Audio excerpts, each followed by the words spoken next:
to welcome you to the next episode of Liftoff Journeys in a really strong way, but I can't because sometimes life doesn't go the way you planned. We interviewed one of the most incredibly inspirational and amazingly talented people that I know, Darcy Bevelacqua, this week for Liftoff Journeys. She shares her inspiring journey about how she created a business focused on her passions and helping any of us over 50 follow theirs. It's an incredible conversation that went awry in the editing room. We were going to record it, but then we thought, hey, you know what? If this podcast is supposed to be authentic, inspirational, and relatable and talk about resilience, we probably should show it just like it happened so you can see when technology goes wrong. So enjoy this partial interview with Darcy Bevelacqua, but don't worry, we're going to have Darcy on in the future for a full interview. Hope you enjoy what you hear and keep tuning in to Liftoff Journeys. Welcome back to this episode of Liftoff Journeys. This is our podcast where we follow the most incredibly interesting, entertaining, and experienced talent out there and talk to them about their journey, what made them who they are today, how they got there, and what recommendations they have for you to make the most out of your personal and professional life. And for this episode, I am super excited to have Darcy Bevelacqua with me. She has been one of my business colleagues and I would say friends for so many years through so many different entities and organizations. I think I've crossed paths with her at least 3 or 4 times over, the past maybe 15 years, Darcy. But I'm so thrilled to have you on the show today. So thanks for being a guest. Thank you so much for having me. Looking forward to talking to you. Absolutely. So, Darcy, today you are just killing it with career coaching for marketing and sales executives at your own company, SuccessWorks CX. So tell us a little bit about that. So SuccessWorks CX came out of a need from people that keep asking me for advice about how to find a new career and how to think about their careers as they were getting older. So I specialize in people 50 plus. So experienced marketers and salespeople who have sort of been climbing the corporate ladder and have gotten to a place where it was just no longer fun to be there. Either the culture changed or their goals changed and they wanted to do something different. And there's so many opportunities for people to do things that are different now, just besides just climbing the corporate ladder. So I started by helping a few clients and it turned into a business. It was never an intent. It just happened that way. I love it. And there's such a need for it. You hear about so many career counselors and mentors for people that are just coming out of college and getting into the business, or high potential performers that are moving up from manager into a director level job. But you don't often hear about somebody that does something like you do, which is really help people find happiness in the career of the future for them. And especially at doing it at an age over 50, where a lot of people are kind of afraid to take a risk in many cases. Is that what you see too? Well, I think what happens is when you get to be in your 50s, you start to question what your value systems were. In the beginning, you were just happy to have a job and be able to move out of your house. And then you climbed the corporate ladder and you kind of woke up and went, that's all there is? So a lot of people as they get to 50s are thinking about, I want to have an impact. I want to build something for the future. I'm interested in a legacy. I really want to make a difference. I'm not just here to earn a living anymore, because you got enough money in the bank and you have enough skills that you don't have to settle for whatever it is that you're doing now. And people are thinking much more long term. I think most people are not retiring anymore necessarily at age 60 or 62. So they're thinking about a career that I can build that I would really enjoy, that may even go into your 60s and 70s, because retirement to them isn't sitting on a beach anymore. It's doing something and making a difference in society where they feel proud of the work they've accomplished. I think that's so true. And being over 50 myself, I would have to agree with pretty much every single thing that you said. In fact, me leaving the world of business executives and starting the podcast and the TV show and the consulting, was really because I wanted to make an impact where I thought there could be one. So, I think you're spot on with that. But what are the challenges that people are coming to you with? I'm super curious to know, are people kind of lost on what should I do next? I know that this isn't it, but I'm not sure what to do. Are they afraid? I want to do something, but I don't know how to get started. Or are they just coming to you and saying, hey, look, I've done this forever. My kids are out of the house or almost out of the house. I'm ready to do this, this, and this. Get me on a board. Help me figure out how to be an advisor. What are you hearing? Most people don't, they know they don't like what they've got now, but they're not exactly sure where they want to go.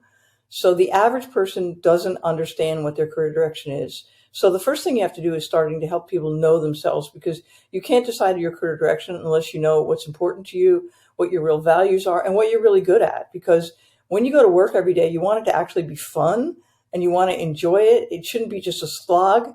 Now, will you like everything? No, we all have administrative parts of our work that we just don't like, but it should be most of the content and most of what you're spending time on should be the things that you personally value. So I find that the first thing to do is really get to help people know themselves and understand themselves and know where they're coming from and why they didn't like the jobs that they had before. Because sometimes if you don't like a job, the problem is you, and you don't want to keep carrying that with you. So you really need to understand why you're not succeeding where you are, why you're not happy where you are, and how that fits in with a long-term plan with your other interests and your other skills.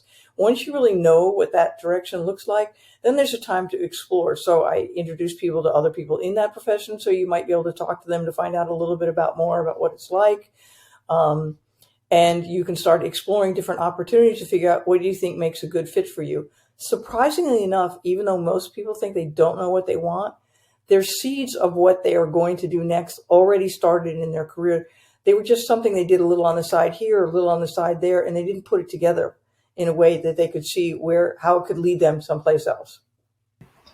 This conversation makes so much sense to me. I have so many questions. I'm trying to figure out what order do I want to ask you the next question in. So I guess my first question to you is, in your opinion, is there anything that somebody in their 30s or 40s, as they're moving up the corporate ladder or as they're building their entrepreneurial business, can do to be best prepared for that shift in career when you hit your 50s or 60s?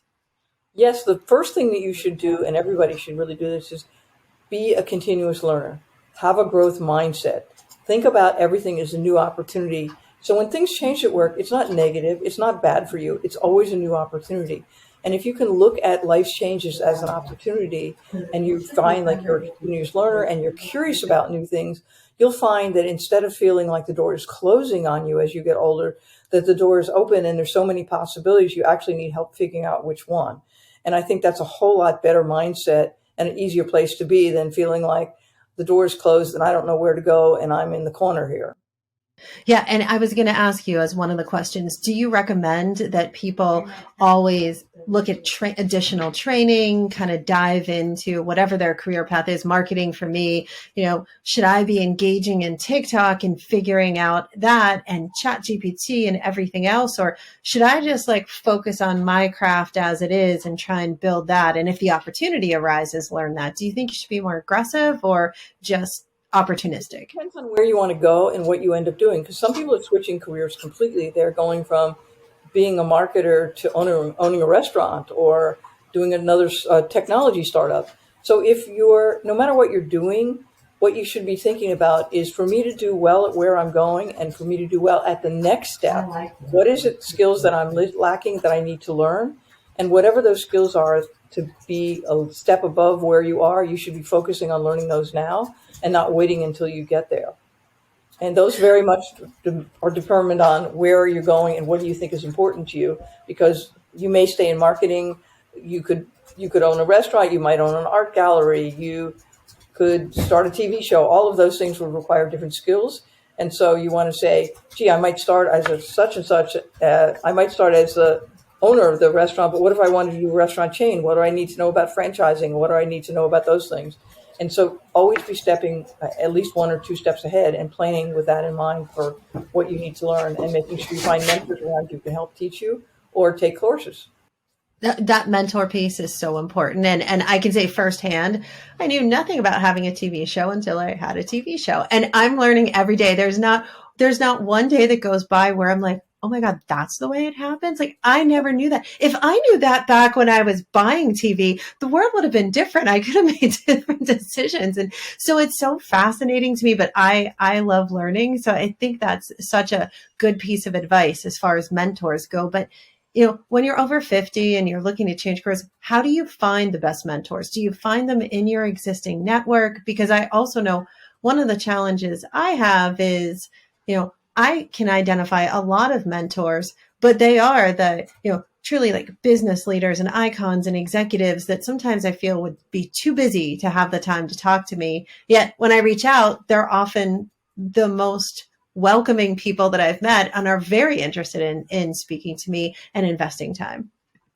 Usually, I mean, if you know somebody already that you think is a mentor, you should go ahead and approach them and get them to mentor you. Most people need more than one mentor to be successful because different mentors have different strengths and can give you different feedback about what they know about and what they don't. You should not be afraid to be reaching out to people who you think are senior to you or who know more. Most senior executives are more than happy to help mentor more junior people and see them thrive and succeed. Everybody, as they get older, tends to want to pay it forward a bit more, and they don't feel like even though they're busy people, they're almost always willing to spend time to help others. So I haven't found that senior executives I find that they're easier to get in touch with and they're more likely to mentor you than people in middle management who are feeling crushed by the day-to-day of managing their teams and managing their numbers and managing everything else in their lives. So true. So true. Yeah. Managing an aspiring and growing career while you're managing young kids in the household, while you're managing, everything else that's happening with life, while you're in that little bit of the middle of everything is absolutely a challenging time that I'm really glad that I'm not in anymore. So that's good. But what do you think of Yay. That's right. Woo! What do you think about younger mentors though? Because as crazy as it sounds, I've been finding myself looking for mentorship from recent college grads. And I know that could possibly sound so crazy, but they're so connected socially and for marketing and for entertainment and media. It makes so much sense. But they're super excited to share what they know. They're very proud of what they know. And it's kind of native to them where it's learned to me. So I wonder if reverse mentoring, which companies talk about all the time, is going to be something that we see become more popular as technology continues to just explode. I actually think it is a very good trend because one of the things that you'll find is the younger people who are just starting their careers, they don't understand the politics of how a big company works and how to get ahead. And so they start with the first idea, which is very naive. But I was an A student in school and I did really well. I'm going to do really well at work. And there's no relationship between those two variables. Just being smart and being able to produce what the teacher wants does not at all guarantee success at work. So one of the values that somebody senior can bring to them is to explain how you get evaluated, why teamwork, and why a lot of the soft skills that they haven't yet developed are going to be critical to their long-term success, and helping them understand when they need to use them and how they need to use them so they too can succeed. Because if you don't understand the rules of the game, which many young people don't, it's very hard to win. Yeah, absolutely. And I remember, gosh, in my early days, I had a head of sales that said, the very first thing you do when you're working with big organization is you get a piece of paper out, you make the org chart of who the person you're trying to sell to is and who's all around them, and you understand what the roles are, and then you have an appreciation for how you need to sell to help that person get a promotion, get accolades, meet their targets, avoid getting fired. And then you have a reason to build a relationship with them. And that stuck with me forever. Now, I don't write it on a regular piece of paper anymore. It's on my iPhone, but I still kind of follow that methodology. And you're right. That's not something that I've heard yet out of all 5 of the kids that I have, have learned in school. You don't learn those soft skills right now. Although I have heard that a lot of colleges are looking into it in their entrepreneur programs. Well, even just learning how to read a room. You and I have all been many, many meetings and learning how to read the room. It's not always a senior person with a senior title that's going to make the decision. So you have to understand the politics and the dynamics between people and read the room. And that's not something that most younger people know how to do yet. You can start to mentor them and teach them, but at the beginning, they're not very good at it. So, and I always say, listen, watch what's happening, and the things that don't make sense, write down. When we get out of the room, I'll explain why that happened the way it did and what it means to you and how you work with that going forward, because now you have information you didn't have before.